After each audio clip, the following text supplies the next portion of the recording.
ఆవాలు జీలకర్ర మిరపకాయ వేసింది. మిగిలిపోయిన నూనె మూకుడ్ల అంటే బిస్కెట్లు చేసినాం కదా ఇంతకుముందు, దాని నూనె వేస్ట్ పోవద్దని ఇంట్లోనే వేస్తుంది. ఉప్పుడు పిండి కూడా అది రవ్వతోటి, ఉప్పుడు పిండి బియ్య పిండితోటి కాకుండా. ఫ్రై అయిపోయాక కరివేపాకు తీసుకొచ్చి వేస్తా. ఇప్పుడు కరివేపాకు అత్తమ్మా ఎండుమిరపకాయలు ఇవ్వు. ఎండుమిర్చి వెల్లుల్లిపాయ.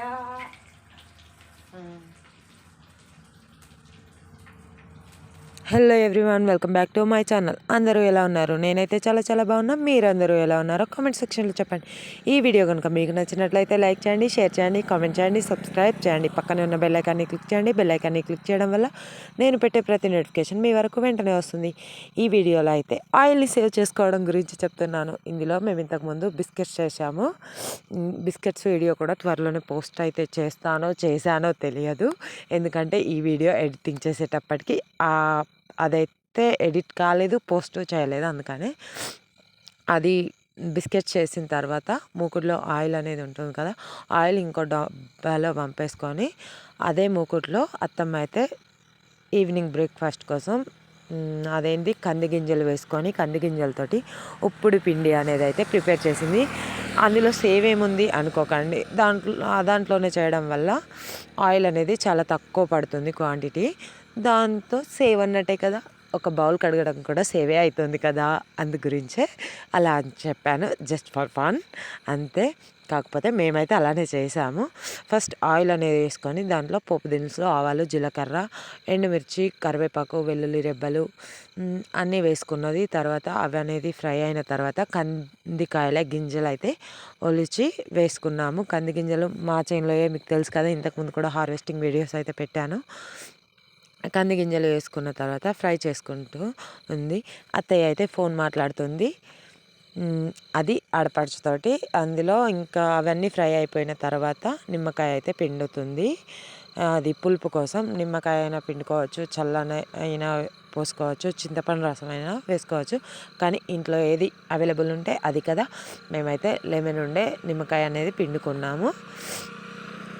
నిమ్మరసం వేసుకున్న తర్వాత పులుపు అనేది వస్తుంది కదా, దానికోసమే నిమ్మరసం అయితే యాడ్ చేసుకున్నాం. అవన్నీ ఫ్రై అయిపోయిన తర్వాత 1 గ్లాస్ రవ్వకి 1 గ్లాస్ వాటర్ మాత్రమే యాడ్ చేసుకోవాలి. అప్పుడైతేనే ఉప్పుడు పిండి అనేది పొడిలాగా వస్తుంది. అలా 2 గ్లాసెస్ వాటర్ అయితే యాడ్ చేసుకుంది అత్తమ్మ, 2 గ్లాసెస్ రవ్వ అనేది ప్రిపేర్ చేయడం కోసం. అత్తమ్మ అయితే క్వాంటిటీ మీకు చూపించదు, ఎందుకంటే అందాజతోటి చేస్తుంది కాబట్టి కరెక్ట్గా క్వాంటిటీ తెలుసు అత్తమ్మకి. అందుకని అత్తమ్మ గంజిలో పంపేసుకొని అలానే డైరెక్ట్ పోస్తుంది రవ్వ అనేది. రవ్వతో ఉప్పుడు పిండి ఎంతమంది చేశారో కామెంట్ చేయండి. బియ్య పిండితోటి ఎంతమంది చేశారో కూడా కామెంట్ చేయండి. రవ్వతోటి ఎంతమంది చేశారో కూడా కామెంట్ చేయండి. ఈ వీడియో మీకు నచ్చినట్లయితే లైక్ చేయడం మర్చిపోకండి, షేర్ కూడా చేయండి. ఈ వంట చేసిన రోజైతే మేమైతే ఉసిరికాయ పచ్చడి, బిస్కెట్స్ అండ్ ఉప్పుడు పిండి 3 వంటలు అయితే ప్రిపేర్ చేసుకున్నాము. 3 వంటలు ఒక్కొక్క రోజు అయితే పోస్ట్ చేస్తున్నాను. యాక్చువల్గా అయితే మేము ఆల్రెడీ ముచ్చట పెట్టుకుంటూనే వీడియో తీశాను. కాకపోతే అందులో వదినమ్మ ఫోన్ చేసింది, వదినమ్మతోటి మాట్లాడుతున్నాం కదా అని వాయిస్ అనేది అయితే మొత్తం తీసేసి వాయిస్ ఓవర్ అనేది ఇస్తున్నా. ఈ వీడియో నచ్చినట్లయితే లైక్ చేయడం అయితే మర్చిపోకండి. లైక్ చేయడం వల్ల నా వీడియో అయితే మరికొందరికి రికమెండ్ అయితే అవుతుంది. మీరు ఎన్ని లైక్స్ ఇస్తే నా వీడియో అంతమందికి రికమెండ్ అవుతూ ఉంటుంది. నా ఛానల్ అయితే ఇంతవరకు సపోర్ట్ చేసిన ప్రతి ఒక్కరికి థ్యాంక్ యూ సో మచ్. ఇంకా మీదట కూడా మీరు లైక్స్, షేర్స్ ఇచ్చి తప్పకుండా సపోర్ట్ చేయాలని కోరుకుంటున్నాను. Don't forget like please. ఉప్పుడు పిండి అయితే చాలా టేస్టీగా వచ్చింది, చాలా బాగా వచ్చింది, పొడిగా కూడా అయింది. 1 గ్లాస్కి రవ్వకి 1 గ్లాస్ వాటర్ అయితే సూపర్ అవుతుంది. ఉప్పుడు పిండి అనేది రవ్వతోటే ఎక్కువ ప్రిపేర్ చేస్తున్నాం మేమైతే. డైజెషన్ ప్రాబ్లం అని అంటారు మా ఇంట్లో అందరూ, బియ్య పిండితో చేస్తే, అందుకని ఇలానే చేస్తున్నా. చిన్నోడు అయితే ఏడుస్తుంది. ఈ వీడియోకి అయితే ఇంతవరకే వాయిస్ ఓవర్ అనేది ఇస్తున్నాను. బాయ్. చాలా థ్యాంక్ యూ వీడియో ఎండ్ వరకు చూసినందుకు. కాబట్టి గ్యాస్ సిమ్లో పెట్టుకున్న తర్వాత ఒక 5 మినిట్స్ ఉంచండి, అప్పుడు టేస్టీగా ఉంటుంది, పొడిగా వస్తుంది మాడకుండా.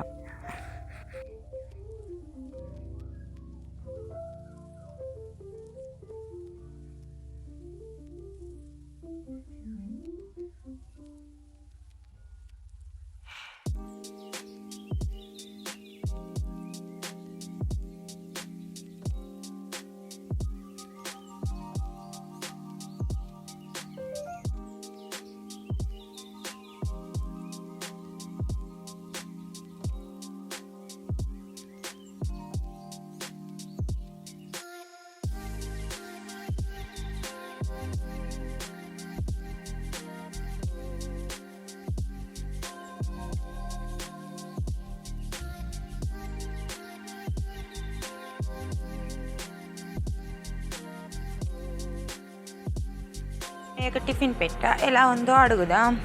మామయ్య స్పూన్ ఎట్లా టేస్ట్ చేసి చెప్పు ఎట్లున్నదో. ఫస్టే చెప్పక. ఉప్మా కాదు అది, ఇప్పుడు విండి.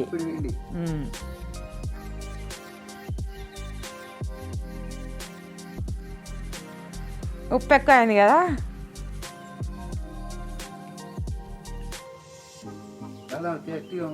చాలా టేస్టీ కదా. వా బిస్కెట్ బిస్కెట్ కరకరలాడుతూ మస్తు టేస్ట్ ఉన్నదట. నాకు ఫీడ్బ్యాక్ ఇచ్చినందుకు మా మామయ్యకు థ్యాంక్ యూ.